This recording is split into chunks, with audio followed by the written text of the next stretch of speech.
21일 매일 성경 함께 나누겠습니다. 처음 문장입니다. 나는 취한 사람과 같이 되었다. 왜? 하나님의 말씀으로 인하여. 두 번째, 성전의 선지자와 제사장의 악과 백성들의 간음과 저주와 정직하지 못함으로 인하여 땅이 슬퍼하며 광야의 초장들이 마른다. 하나님께서 그들을 벌하여 재앙을 내릴 것이다. 어떻게 어두운 가운데서 미끄러지는 것처럼 엎드러지게 하여서. 예. 사마리아 선지자들은 바알을 의지하여 이스라엘을 거듭되게 하며 예루살렘 선지자들은 간음과 거짓과 악을 행함으로 그들의 주민은 소돔과 고모라와 같다. 그렇습니다. 예. 선지자들은 여호와의 입에서 나온 말이 아닌 자기 마음에서 나온 말을 하며 악을 행하는 자들에게 평안할 것이라고 말하며 선지자들로부터 악이 나와서 온 땅에 퍼진다. 자, 예, 여기서 좀 더 요약하자면 선지자의 영향력이죠. 예, 빛을 가진. 예, 우리가 선지자는 하나님 말씀을 전해주는 자이고 그들을 이제 그것이 없어서 영향력이 미친다는 거죠. 빛의 영향력이죠. 어, 그들은 끝날에 하나님의 진노는 폭풍처럼 악인의 머리를 치시는 것을 깨닫게 될 것이다. 선지자들은 하나님이 보내지 않은 말을 예언하지만 하나님은 하나님의 말씀을 백성에게 전해서 악한 행위를 돌이키게 할 것이라고 하였다. 자, 말씀을 전하는 태도라는 제목으로 보았습니다. 말씀을 전하는 자는 하나님 말씀을 하는 자와 자기 마음의 말을 하는 자가 있고요. 그 태도는 예레미야처럼 마음이 상하고 뼈가 떨리고 포도주에 취한 사람같이 되는 것입니다. 어찌할 줄 모르는 것입니다. 예. 자기 말하는 자기 마음에서 나온 말을 합니다. 예, 적용 범위는 온 이스라엘이죠. 그런데 적용 범위가 이제 선지자부터 나오고 또 온 이스라엘로 번져가는 것들입니다. 말씀의 내용은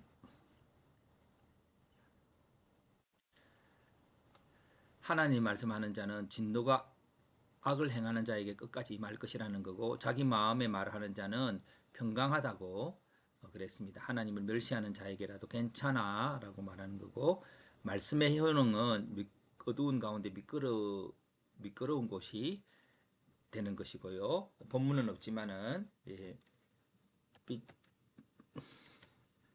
말씀의 빛을 통해서 구원의 길로 나아감. 예. 자, 말씀을 받는 자의 행위는 이제 소, 결국은 바알을 섬기고 소돔과 고모라처럼 악을 행하고 간음과 거짓을 행한다면 바알은 하나님을 섬김이 되고 그러고 이제 거룩한 삶을 살고 그리고 진실한 삶을 삽니다. 예, 간음과 거짓과 하나님 말씀을 받은 결과는 독한 자기 마음의 말을 하는 자는 독한 물과 쑥을 먹게 되고 폭풍과 해오리처럼 악인을 치실 것이다. 예.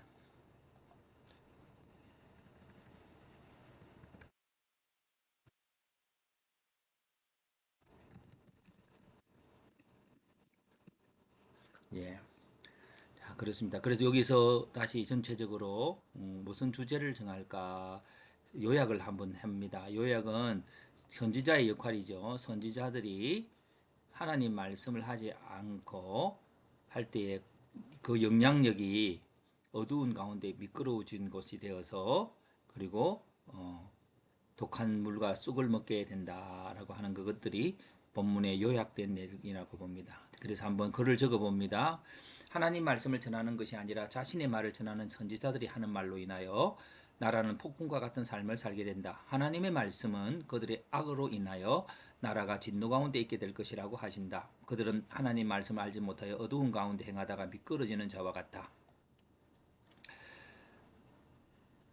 예, 그들은 선지자들의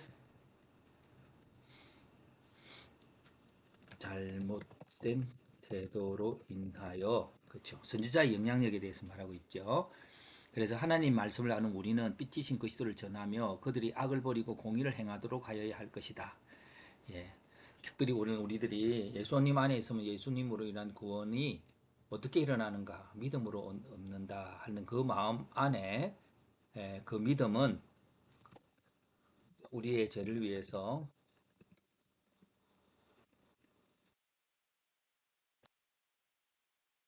내어 아들 죄를 위해 십자가에 내어주는 그 죄를 다루는 하나님 아버지의 간절함, 방식들을 생각해 봅시다. 한 번 더 저는 이걸 해보았습니다. 이것이 좀 더 내 마음에 다가오지 않을 때 우리 한 번 더 본문을 전체적으로 보고 다시 한 번 더 적어 봅니다. 적어 볼 때에 예레미야의 그 아픈 마음에 좀 더 포커스가 되어지는 것 같았습니다. 하나님께서 그의 백성을 하나님의 말씀을 아는 선지자에게 맡겨서 매우 미끄럽고 어두운 동굴을 지나도록 인도자로 삼으셨다. 그 선지자는 하나님의 말씀의 빛을 비추어 그들로 미끄러지지 않고 그래서 잃어버려지지 않도록 해야 한다. 그렇지만 선지자들은 그가 인도하는 백성들이 사라져도 아무 관심이 없이 가고 있으며 스스로 미끄러져 죽게 되는 삶을 살아가고 있다. 빛 대신 말씀은 하나님의 공의에 대한 것을 분명히 증거하고 있다. 공의로운 삶이 없다면 하나님의 심판이 있을 것을 증거하고 있다. 하나님의 말씀을 행하지 않아도 평강하다는 말은 그들로 어두움 가운데 길을 잃고 스스로 멸망하도록 미혹한다. 이런 잘못된 말씀을 전하는 시대에서 하나님을 만나는 예레미야의 마음은 술 취한 듯이 마음이 상하고 떨린다. 어쩌면 이 시대를 사랑하고 이 교회를 사랑하는 사람들 마음에는 때때로 술 취한 듯이 마음이 상하고 떨려지는 아픔들을 경험하기도 할 것입니다. 이럴 때에 우리는 예수님의 마음을 알게 되고 또 그 예수 그리스도께서 이 땅에 오셔서 그 거절감과 고통 속에 있지만 결국 그리스도를 통해서 진리의 하나님이 증거되는 것처럼 거짓이 만무한 이 때에 예수께서 주시는 그 빛을 들고 하루하루를 살아가는 우리가 되면 좋겠습니다.